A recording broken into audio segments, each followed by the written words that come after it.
This film was shot 3 years ago, but life happened and it was put on hold. Until now.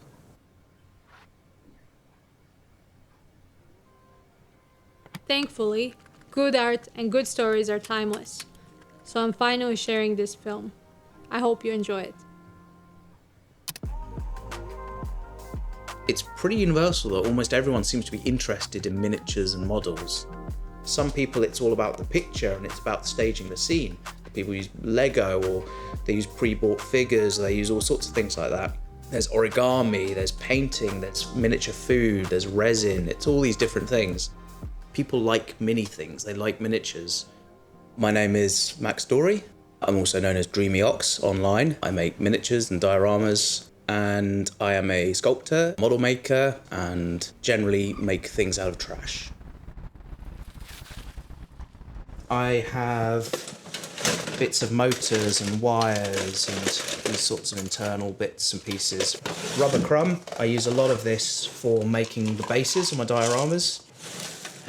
There's little Lego toy parts. Now these are Bionicle pieces. I've actually stopped using these because people really recognise them, and as soon as people can identify what it is, I'm not quite as interested. I've always had an interest in stuff, and I've taken things out of bins and skips and things like that and thought they're interesting, taken them to pieces and sort of enjoyed all different parts of them. The things I find I sort of get from all over the place. Originally I would take things that were household rubbish, and then over the years I found I was gathering more and more things. I sort of have two separate types of things I collect. One type of thing is something that might be the original object that I'm going to turn into the body of whatever it is I'm making. And then all of the other things are things I generally take apart so I can have all the pieces on them, the little details and the round bits and the straight bits and the wires and cogs and whatever. And I sort them into all my different drawers so I can then have them when I need them. You know, I'll take that apart and then take him off, and that will just be an interesting shape there. I tend to buy a lot of tools, and I do the Adam Savage thing where he says, buy the cheapest version of the tool you can find, because then you'll learn how to use it, you won't spend a lot of money, and when it breaks, you'll know what you're looking for in a better one, and then you get the better quality one. I have a source, a guy who has done me a job lot of cameras that he sells vintage cameras, and then the ones that he cannot sell because they don't practically work, I'll buy off him. But once I do, these will become parts for things that I then add to other things. And recently I've got into the idea of making little robots and androids for which the lenses will be perfect for making their eyes.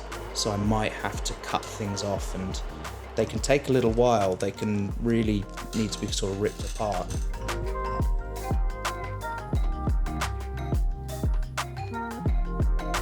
Each thing I make is entirely unique. So it's like doodling in 3D. I wouldn't be able to reproduce identically something that I've made. So these are nudist figures, but I thought they were kind of funny. I wanted to make a model that was like going to be like a peep show. So the audience would see a little thing and then come up and put their eye, and inside you'd have like that there. With every step of the process, it's like I'm starting with a broad brush and they're getting smaller and smaller and smaller and thinner and thinner and thinner. So by the time I finish making it, I'm putting just tiny, tiny little bits of detail in, and those are the things that'll make it really come to life. But it never happens if I don't know the story. It might be as finished to a viewer, they might think it's just as finished as the other, but it just never sits right with me. I'm never confident with it. I just have to keep working on it until suddenly I go, the story's complete now, the piece is complete.